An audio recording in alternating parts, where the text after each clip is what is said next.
আমরা গুজব ছড়াচ্ছি এবং মিথ্যা প্রচার করছি, এর আরেকটা কারণ হচ্ছে ইমানের দুর্বলতার কারণে।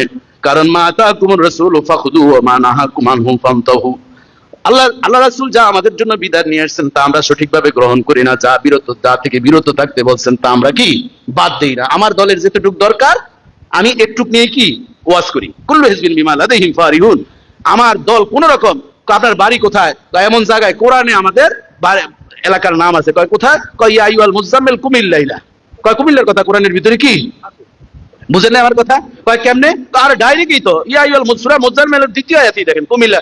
আল্লাহ তাআলা নবীজিকে বলছেন এই চাদর আলা আপনি উঠেন, কুম আপনি দাঁড়ান, দাঁড়িয়ে আপনার রবের ইবাদত করেন। এখানে কুম অর্থ দাঁড়ানো, আর কুমিল্লা আলারা নিয়ে গেছে কি কুমিল্লার কথা কি আছে।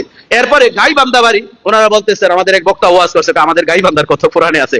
আস্তা একটা দ্বিতীয় সূরা হলো সূরাতুল বাকারা। বাকারা শব্দের অর্থ গাবি, তার মানে গাই। আমাদের আঞ্চলিক গাবিরে কি বলে? গাই বলে। তো আল্লাহ তাআলা আমাদের গাইবান্ধার কথা স্পেসিফিকলি বলছে, আমরা ভাগ্যবান। এরকম আছেন না নাই? আচ্ছা, এরপরে টাই আপনি পরবেন কেন? টাই তো ইহুদিদের পোশাক, এটা মুসলমান যারা অনেকে টাই পরেন, যাই পরেন, এটা ইহুদিদের কি পোশাক। তা আমাদের এক পিস টিভির এক বক্তাকে জিজ্ঞাসা করছেন, ও ভাই এই টাই সম্পর্কে একটু মাসালা দিবেন। হ্যাঁ, তাতাইয়িস সিজিল্লি, এই তাতাইয়িস সিজিল মানে টাইয়িস সিজিল্লি, টাই বুঝেন নাই? আল্লাহ তাআলা বলেন কিয়ামতের পূর্বে জমিনকে আল্লাহ তাআলা এইভাবে পেছাবেন, এটা বলে তাতাইয়িস কি সিজিল। যেমন মনে করেন এই যে সহজে বুঝাই, এটা হলো জমিন, এটাকে এই যে তাতাইয়িস সিজিল হচ্ছে কি এরকম কি পেছানো। তো উনি বলতেছেন এই তাতাইয়িস সিজিল মানে টাইয়ের কথা কোরআনের ভিতরে কি আছে। এরকম কত বলবো, মানে যে যেভাবে কোরআনকে পারে কি টেনে এসে নিয়ে যাচ্ছে। বাবাজি বন্ধু এই যে দেখেন সময় শেষ, আর কেমনে ওয়াজ করবো। তো এই যাই হোক, আজকে আমরা আর বেশি নিতে পারছি না। ইমানের দুর্বলতার কারণে, কোরআন না মানার কারণে এই ঝামেলা হচ্ছে। দুইটা পয়েন্ট 1 মিনিটে শেষ করছি।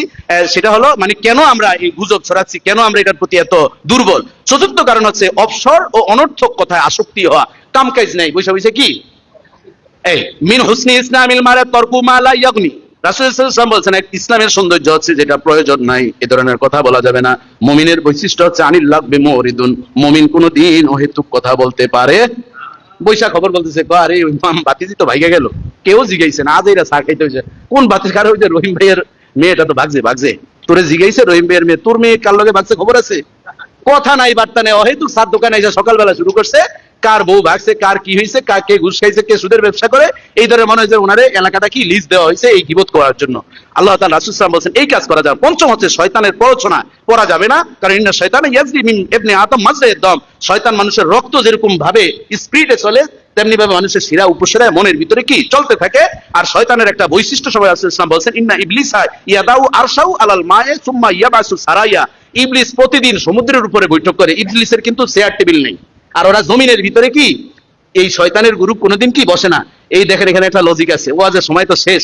এই জন্য দেখবেন মদের আসরগুলো নদীর ভিতরে হয়, নৌবহরে যায় না, বিভিন্ন ধরনের রণতরী ইত্যাদিতে যায়, মেয়ে নিয়ে যায়, এখানে নর্তকীর নাচ হয় আর মদ্যপান করা হয়। এটি হচ্ছে ওই যে ইবলিসের খালতো ভাই না আপন ভাই, কথা ঠিক না বলেন?